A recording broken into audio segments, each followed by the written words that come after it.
उसले दिनहुँ भन्छ तिमी मेरो संसार हौ, तर जब तपाईलाई उसको आवश्यक पर्छ उसले समय दिन चाहँदैन।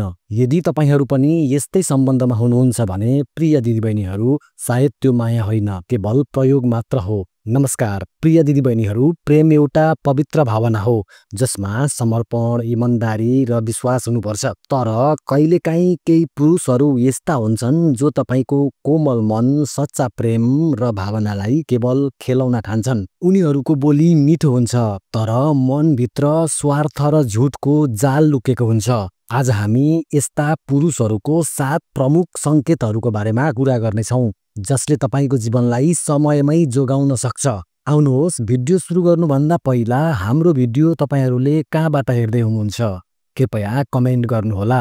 पुरुषहरूले देखाउने त्यस्ता 7 लक्षणहरू के हुन् त? नम्बर 1 मा छ प्रतिबद्धताबाट जोगिन खोज्ने अनि भविष्यको कुरा नगर्ने। जब तपाईँ भविष्यको कुरा उठाउनुहुन्छ, विवाह, स्थायित्व, घर बनाउने सपना अथवा अन्य धेरै, उसले हाँसेर उडाइदिन्छ। ऊ तपाईप्रति कहिल्यै पनि गम्भीरता नै देखाउँदैन। यस्ता पुरुषहरूले केवल अहिलेका लागि मात्र तपाईको साथ खोजिरहेका हुन्छन्, तपाईसँग भोलिको सपना कहिल्यै पनि देखेका हुँदैनन्।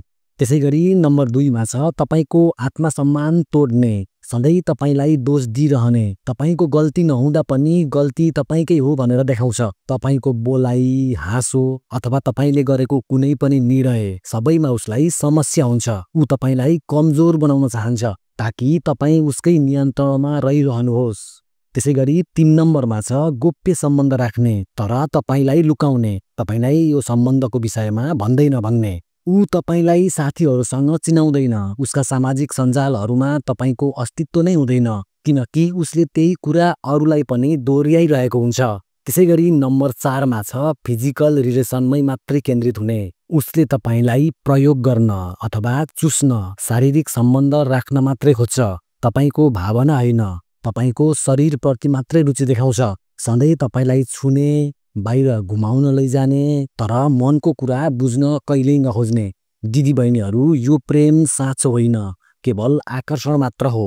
अब कुरा गरौँ 5 नम्बरमा, झुट बोल्ने र हराउने बानी।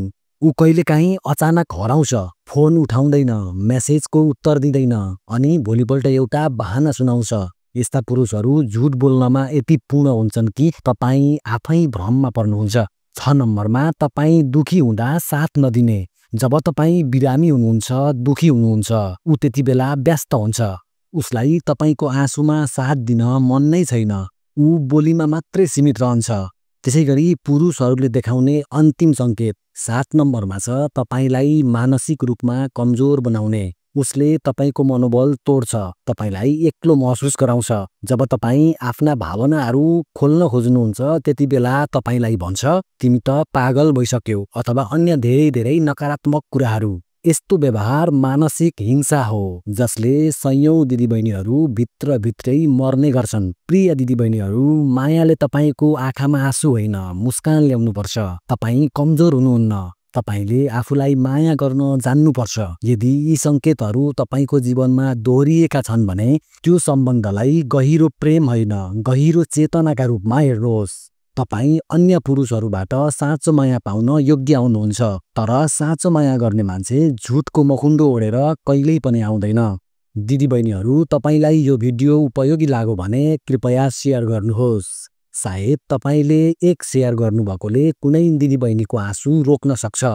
अनि आजसम्म पनि हाम्रो च्यानलमा तपाईहरू जोडिनु भएको छैन भने कृपया हाम्रो च्यानललाई सब्स्क्राइब गर्नुहोस् ताकि सबैभन्दा पहिला यस्तै जानकारीमूलक भिडियोहरू तपाईसम्म आइपुगुन्। भोलि हामी फेरि यस्तै जानकारीमूलक भिडियोमा भेट्नेछौँ। धन्यवाद।